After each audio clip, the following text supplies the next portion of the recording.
1996లో అరుణాచలం వచ్చినప్పుడు నేనెవరని బుక్ కొనుక్కున్నాను.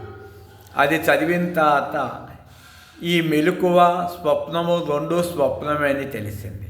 సౌపాల్లో ఆశ్రమం కట్టారు. అక్కడ మెలకువలో కూడా స్వప్నం అని చేస్తే ఎవరూ నమ్మట్లేదు. అప్పుడు నేను నిదర్శనంగా చెప్పాను.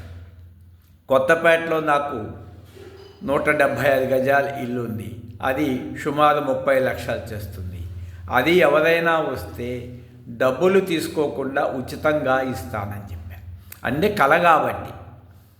కానీ ఎవరూ నమ్మలేదు.